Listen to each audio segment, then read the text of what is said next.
Hi, my name is Dr. Kevin Gazzara with Magna Leadership Solutions, and we're so glad that you're here to join us for this series of tips from our organization. Hi, and I'm Tim Galusha. Glad to be here with you. Can't wait to share a few of these things we've learned over a lifetime of learning. Well, thanks for joining us today. What we want to talk about is a concept called observation without interpretation. And human nature helps us to create filters where we see and we interpret things. And that's very helpful in lots of parts of our life. Very helpful in lots of parts of our life. Not very helpful as a leader.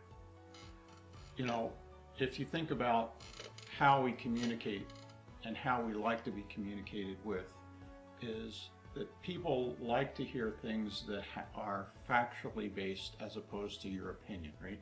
And what you're talking about, Tim, which is the observation without interpretation, is what am I observing? What are the actions that you've done, either as an employee or as a colleague, as a manager, that I have seen that are really observable? You could show them to 100 people and they would say the same thing. Like if I clap my hands, 100 people would say Kevin clapped his hands.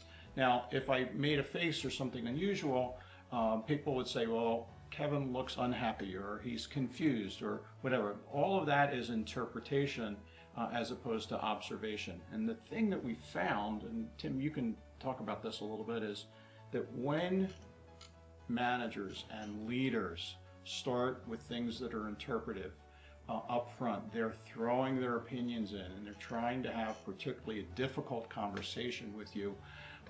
The intention or what we've observed is that other people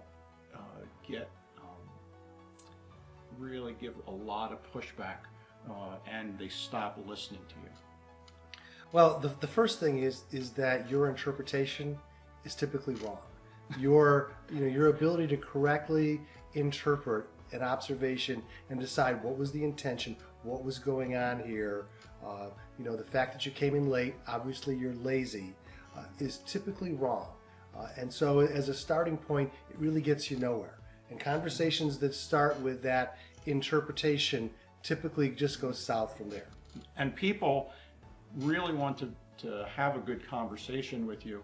The thing is you have to make sure that you open up the channels with them so that they can hear what you're saying.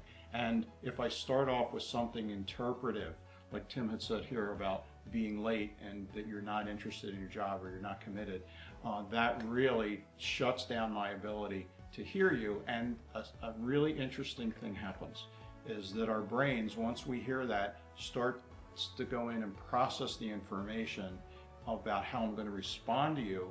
And the one thing that we do know about communication is that humans really only have the ability to listen or speak. You can't do things simultaneously. And if I am processing, right, I am not listening. And that processing becomes an emotional response. I'm being attacked, I'm being labeled, I'm being judged. And so now I'm beginning to formulate my response to push back on that. And we've now really lost all opportunity to solve the fundamental problem or to deal with the observation that you had. So when you start with that judgment, things are just going to go downhill. Yeah. So the one thing that you can do this week is that when you're about ready to have a conversation, whether it's one that might be confrontational or it's just one that's informative to someone else, is think about what you want to say to them and then start with observation and leave the interpretation off to the side. What you'll get is you'll get a better conversation, you'll get someone listening to you, and we have found almost 100% of the time you're going to get a better result. Yeah, and let me add one more thing you might be able to do. If you saw our earlier video on I'm the problem or I'm contributing to the problem, if you start with that mindset, you're much less likely to go ahead and make that interpretation, and it's much more likely that you'll start with simply an observation. And when the conversation starts there, you really have a chance of solving the problem. Okay, good. Well, thanks for watching, and we'll see you in the next video. Thanks for watching the video.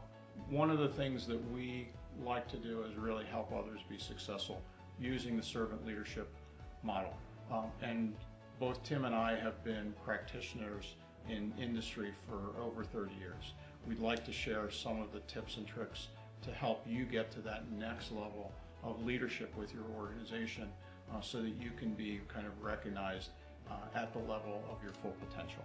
And if that makes sense, please contact us at magnaleadership.com or click the link in this video, and you can set up time for a discussion with us. We would love to help you. Absolutely no sales pitch. We're here to help you be more successful.